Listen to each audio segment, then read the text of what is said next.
Hey, what's going on, guys? Coming at you with an updated deck profile, and today I'll be showing you guys my counter fairies. This is not the budget version. This is pretty much the full competitive version that plays Ties of the Brethren and Card of Demise. I actually tested this out at my locals yesterday. I ended up getting second place, even though I was paired up against free Trickstar matches the whole tournament, which makes me glad that I didn't main this, because that would have been totally useless.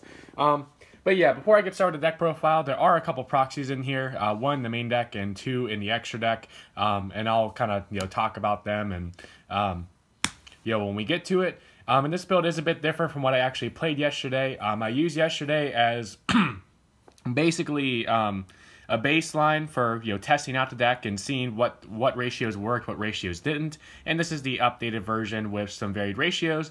And I'm still kind of trying to figure out that just kind of perfect mix of ratios, because there were some really cloggy hands yesterday. I mean, when the deck worked, it really worked, and I actually got to OTK twice yesterday because of how good the Parshath counter trap is.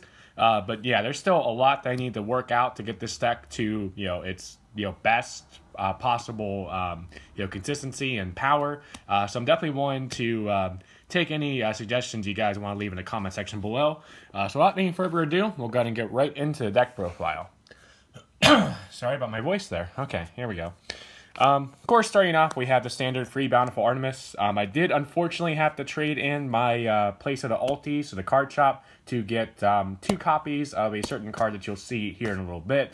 But common, still the same card, but just not as gorgeous. But yeah, you run 3. You always run 3 in any counter fairy build. Next, the free guy Nariande makes all your counter traps cost free. And then if it is destroyed by any means, you get to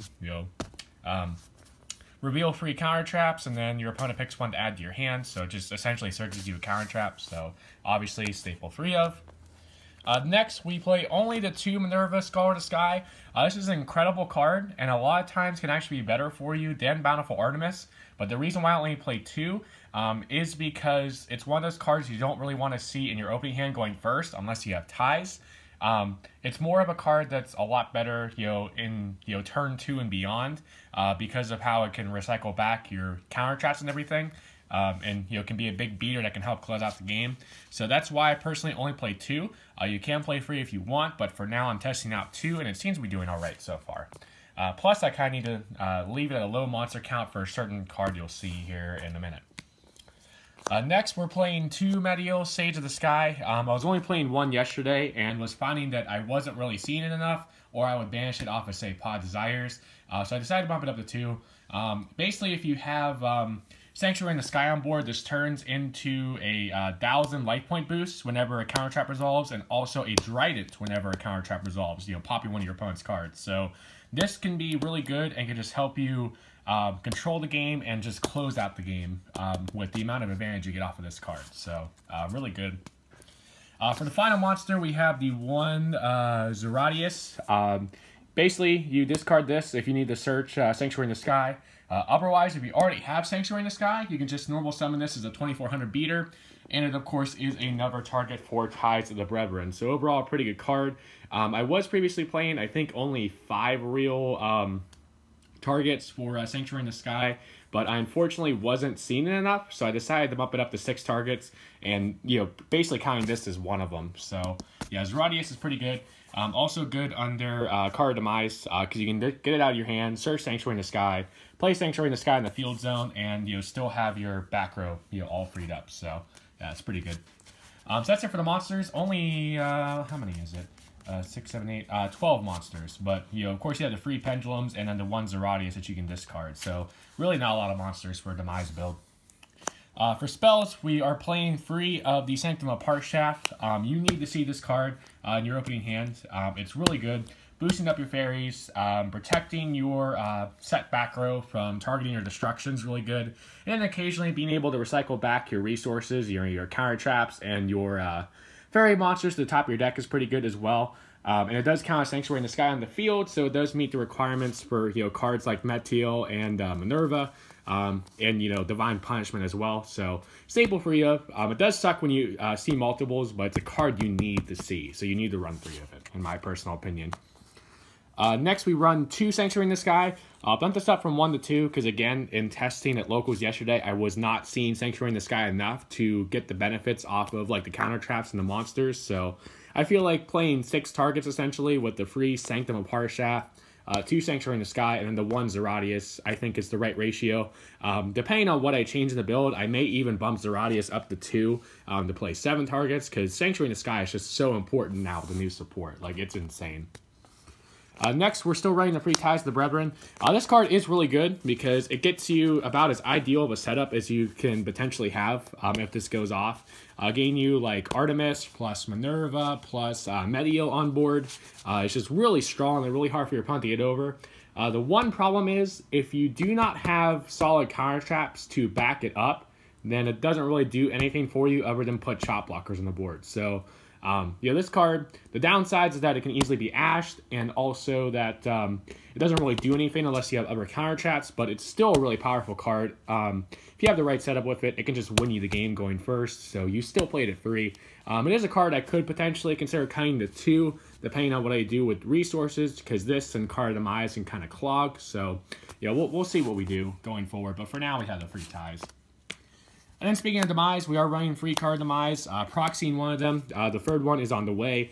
The shop only had 2 Card Demise, so I traded my Artemises in and a couple other things to get 2 of these. And as I said, the third one's coming in the mail.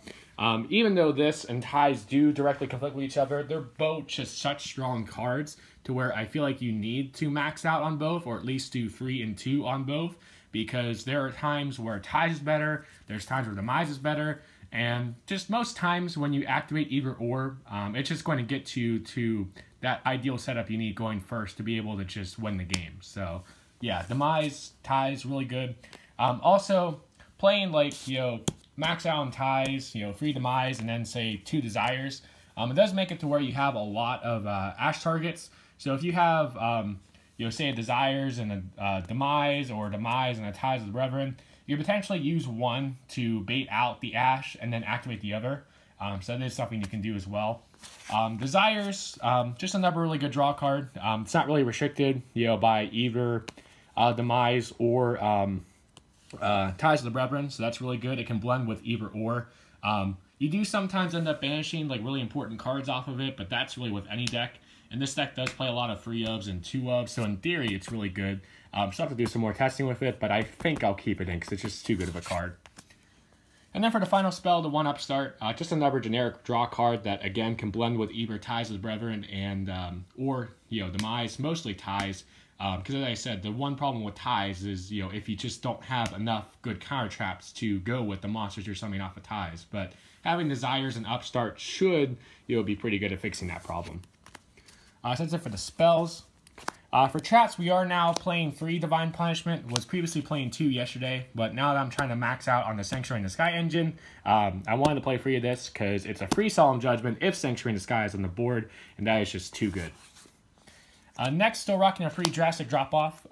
Something I would maybe consider cutting to 2 if I need a little more space in the deck, but it is still just a really good starter card, which is why I think, at least when you're first testing out the deck, you should always be playing 3, because it's just too good. Gets your draw engine going with Artemis, gets your boost off of Minerva right away, gets your pop off of Medio. It's just too good. And also, if you use it at the right time, you can really hit a key card that your opponent draws or your opponent surges as well. Next, the free Ultimate Providence, obviously free if you have Ariadne on board. Otherwise, you still can resolve this sometimes, especially when you're drawing cards off of Artemis or you're recycling cards off of Minerva. So even if you don't have Ariadne, this a lot of times can still be pretty good. Next, we have only the 2 Rebirth of Parshath, a card I was considering playing 3 of, but this one, I think out of all the counter traps we have in here, it requires the most setup and has the most cost to it. Because even if you have Ariadne on board, you still have to have a counter trap in hand to reveal for the activation requirement. And then if you don't have Ariadne, you also, at the same time, have to discard a card and pay 1,000 life points. So it's a pretty hefty cost, but it is really, really strong when you have the setup for it, and it does go off, because then it negates the Spell Trap or Monster effect, shuffles it back into the deck, which is really good, and then, of course, allows you to summon a Parshath monster from your main or extra deck. I was previously playing the one Main deck Parshat, the new one we got in the structure deck, but it was just a brick. I'd always side it out games 2 and 3. And the couple times I resolved this yesterday to actually get OTKs was in games 2 and 3, and I would always just summon the Avenging Knight Parshat, the Synchro, and, it just wouldn't really be any different. It's only 200 attack points less, and it still has the piercing. So, yeah, 2 Rebirth for Parshat. I don't think you really need to run the main deck Parshat unless you want to run a build focusing on that. But, yeah, 2 Rebirth, pretty good. And then for the final counter traps, we, of course, have the Solemn Brigade, the Triple Solemn Strike, and the 1 Solemn Warning. I was previously playing Storing Mirror Force yesterday. It was a decent card, but the biggest problem with it is that it wasn't a counter trap. It wasn't really doing anything for the deck. It was just sitting there and could potentially protect the monsters I had on board, but wouldn't really gain me any advantage. So a card you could consider teching in and playing in the deck, trying out, is Negate Attack. Basically a Threatening War as a counter trap. It might be pretty decent because it does protect your fairies and it does get you advantage off your fairies as well. So it's something I'm considering, but for now, the last of the counter traps is the Free Strike and 1 Warning. So that is the 40 card main deck. For the extra, we have Akashic Magician and Decode in case we ever would go into those. I actually pulled the ulti of this yesterday, so I definitely just won the day, regardless of how I place in the tournament. So yeah, Decode, pretty good, but you don't really make these. I am proxying a 2 Avenging Knight Parshat. Was actually going to order these yesterday, but I went to TCG Player, went to eBay, went to Amazon, all different sites, and there's a big buyout going on with that card for some reason. So the prices are a bit absurd on it right now. So I'm thinking either I get lucky and I find someone that I can trade for it, or I just wait like a week or so and hopefully the price will kind of settle and go down because I'm not paying the ridiculous prices that the card's going for right now. So yeah, 2 Avenging Knight Parshat because you have 2 at a counter trap and you can potentially summon 2, and you just have a lot of space in the extra deck, to be honest. For rank 4s that you almost never go into, we have Dweller, Karen Gorgon, Castell, Dark Rebellion, Diamond Direwolf, the full Utopia package, which is probably what you go into the most, but not that often. The 1 Baguska, the 1 Heartland Draco, which can be kind of neat for stealing games if you have Sanctuary in the Sky on board. Another thing you probably can play as Cowboy for those really weird situations where you get your opponent down to 800 or less, but again, the extra deck's not really that needed. And then finally, the 1 Tornado Dragon. So that's it for the extra deck. Now to wrap it up with the side deck. As I said, I ended up siding the 1 Light Barrier statue because there's way too many Trick Stars at my locals, which I feel like is partly my fault at the very least, because of how much I play that deck.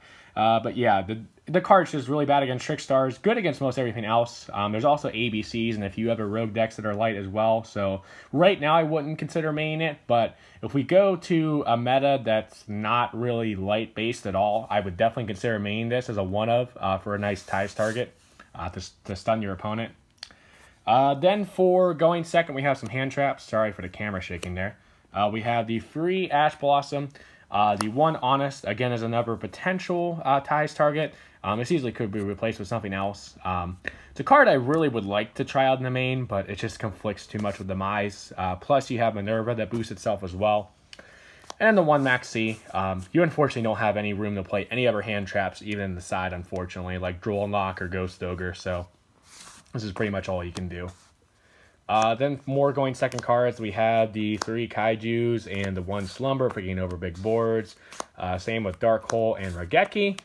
And then finally, we have the Triple Chaos Trap Hole, a really solid counter trap. One that, when I was playing Counter Fairies, I think, about a year ago, the meta was very light and dark based at the time. So this was a staple main deck card, along with Curse Seal Forbidden Spell at the time. But right now, yeah, this can be pretty good against Trick Stars, pretty good against Pendulum Editions, but you don't want in the main deck if you end up going against, say, like Spirals or any other deck. So I think in the side, it's fine. But it's an easy card to bring into the main if you're going first against Trick Stars, if you're going first against Pendulum Magicians, because it can be a huge blowout, especially when you don't have to pay costs with Ariadne on board. It's just pretty insane. So that's it for this updated deck profile, my Counter Fairies. I do hope you guys enjoyed it. Please remember to like, comment, subscribe, and again, feel free to leave suggestions in the comment section below on suggestions for the build, what I can do to tweak it, and mix the ratios and all that good stuff. So remember, guys, like, comment, and subscribe, and I'll catch you guys next time.